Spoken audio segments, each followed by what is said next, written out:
শিবানন্দ কহে তেহ, শিবানন্দ কহে তেহ, হয় প্রভুর স্থানে পরম বিখ্যাত তেহ, কে বা নাহি জানে।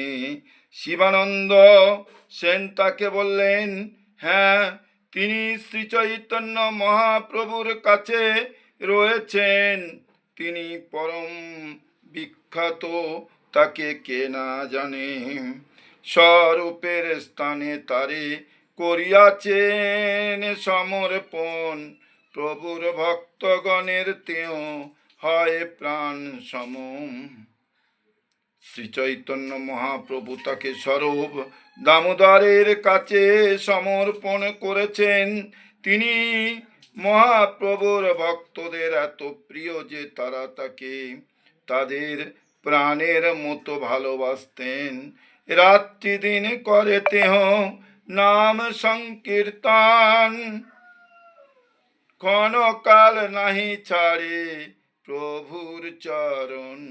তিনি দিবারাত্র হরে কৃষ্ণ মহামন্ত্র সংকীর্তন গান করেন, সংকীর্তন করেন এবং ক্ষণিকের জন্য শ্রী চৈতন্য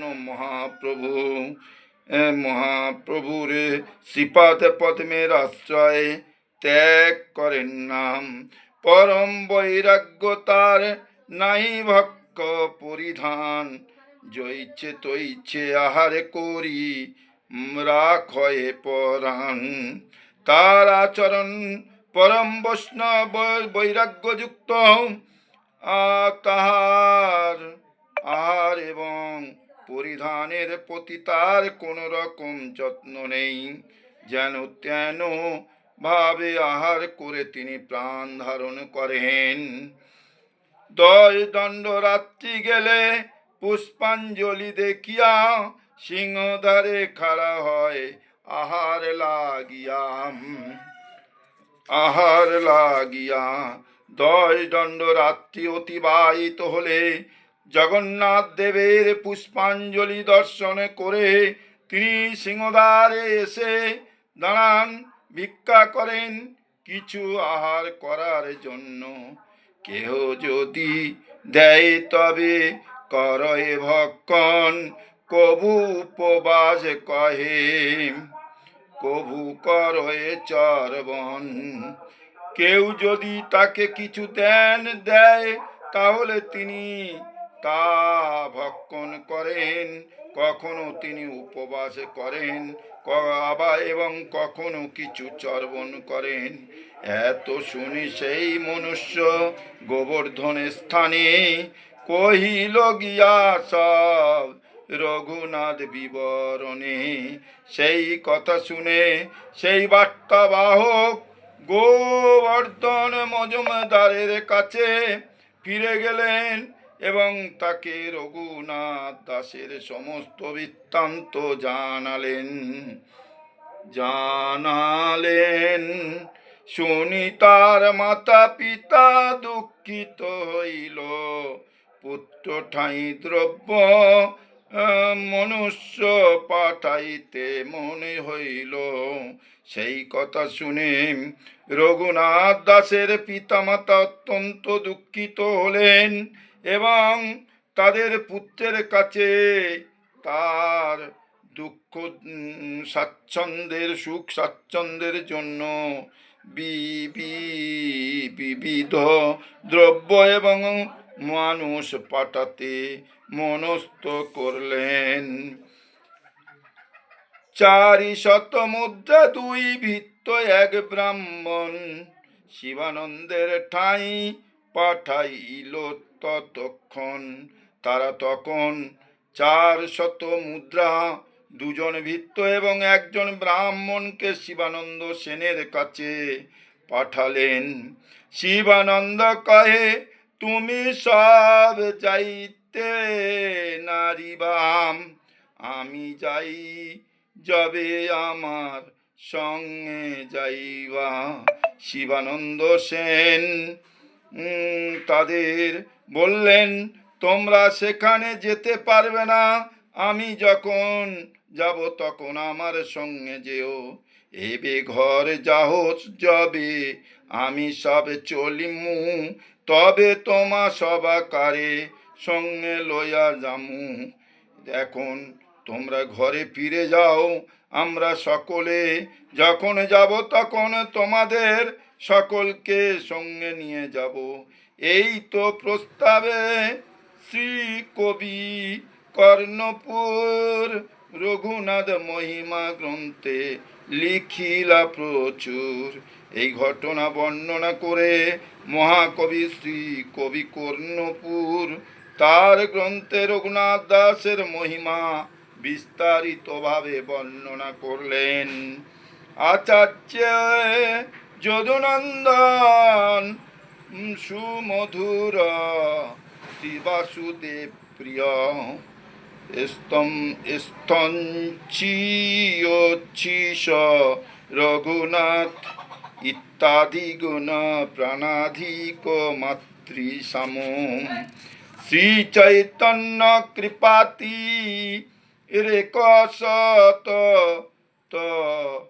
স্নিগ্ধ স্বরূপান নুগম বৈরাগ্যই কণিধীর্ণ কস্য বিদিত নীলাচলে তিষ্ঠতাম। শ্রী বাসুদেব দত্তের প্রিয় পাত্র অতি সুমধুর মূর্তি যদুনন্দন আচার্য, তার শিষ্যই রঘুনাথ দাস, তার গুণে তিনি আমাদের সকলেরই প্রাণাধিক এবং তিনি শ্রী চৈতন্য মহাপ্রভুর প্রচুর কৃপার প্রভাবে সতত স্নিগ্ধ স্বরূপ দামোদর গোস্বামীর প্রিয় এবং বৈরাগ্যের সমুদ্র সদৃশ নীলাচরে যারা বাস করেন তাদের মধ্যে কে বা তাকে না জেনে চেনেন। এই শ্লোকটি শ্রী কবি কর্ণপুরের চৈতন্য চন্দ্রোদয় নাটক থেকে উদ্ধৃত।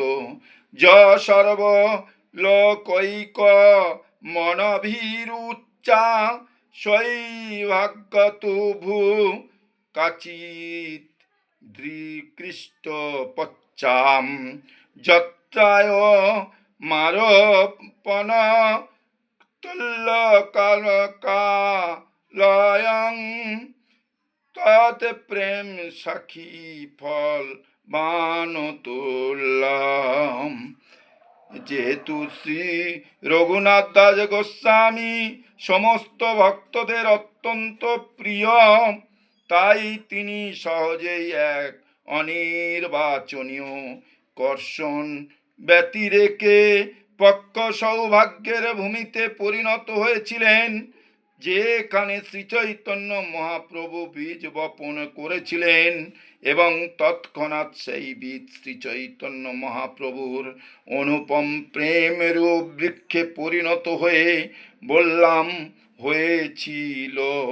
এই শ্লোকটি শ্রী চৈতন্য চন্দ্রোদয় নাটক থেকে উদ্ধৃত। শিবানন্দ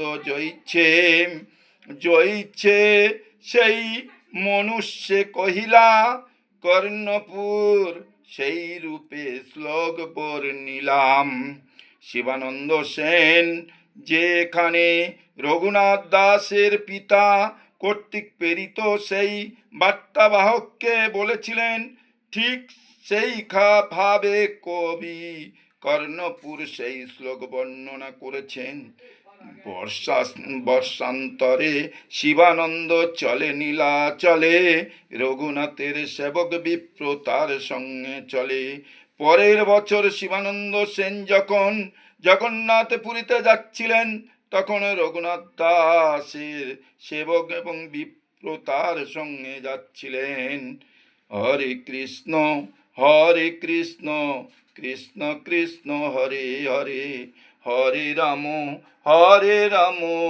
রাম রাম হরে হরে, হরে কৃষ্ণ কৃষ্ণ কৃষ্ণ হরে হরে, হরে রাম রাম রাম হরে হরে। জয় রাধে, জয় গৌরহরি, জয় গোবিন্দ হরি বল হরি বল।